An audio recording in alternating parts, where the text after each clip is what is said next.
बिस्मिल्लाहिर्रहमानिर्रहीम अस्सलाम वालेकुम। Welcome back to my channel guys. कैसे हैं आप सब? तो जनाब यहाँ पे बहुत ही ज़बरदस्त फ्रेश फ्रेश सी छलियाँ आई थी मेरे पास, तो मैंने सोचा आपको बॉयल करने का झटपट सा 10 मिनट में बॉयल करने का इनको तरीका बताती हूँ, ताकि आप बॉयल करें और इनको एंजॉय कर सकें। सबसे पहले आप इनको खोलना है इस तरह से, और कुकर में आपने इसको डालते जाना है। कुकर में हमने इसको बॉयल करना है बिल्कुल 10 मिनट में। ये जो है ना वो बॉयल हो जाएंगी। ज़्यादा जो है ना वो हमारा टाइम भी ज़ाया नहीं होगा और वक्त की भी बचत होगी और जल्दी से बॉयल भी हो जाएंगी।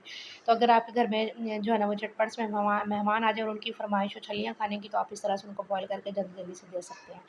तो इसके अंदर आपने डाल देना खुला पानी। इतना पानी आपने डालना है कि ये जो आपके भुट्टे हैं ना, छलियाँ, ये इसके अंदर डूबी हुई होनी चाहिए। ठीक है। तो उसके बाद जो है ना वो आपने इसके अंदर 2 टेबलस्पून भर के नमक ऐड कर देना है, क्योंकि इनमें नमक थोड़ा-सा ज़्यादा जाता है। तो इनको इस तरह से बंद करके कुकर प्रेशर में लगा के आपने इसको जो है ना वो 15 मिनट के लिए प्रेशर देना। उसके बाद मैं आपको दिखाती हूँ। तो ये देखिए जनाब, 15 मिनट के बाद मैंने इनको ओपन किया है, तो ये देखिए बहुत अच्छे तरीके से गल चुकी हैं। मैं इनको डिश आउट करती हूँ और आपको दिखाती हूँ इसकी फाइनल लुक। तो ये देखिए जनाब, बहुत ही अच्छी और बहुत ज़बरदस्त गल चुकी हैं, बिल्कुल सॉफ्ट हो चुकी हैं। 10 मिनट के अंदर कुकर में हमारी छलियाँ जो है ना वो रेडी हो चुकी हैं। इस तरीके से आप भी बॉयल कीजिए, इनको एन्जॉय कीजिए, अपने बच्चों को दीजिए, अपने फैमिली मेम्बर्स को खिलाइए और मुझे एक प्यारा सा कमेंट ज़रूर कीजिएगा और मेरे चैनल को सब्सक्राइब कर दीजिएगा।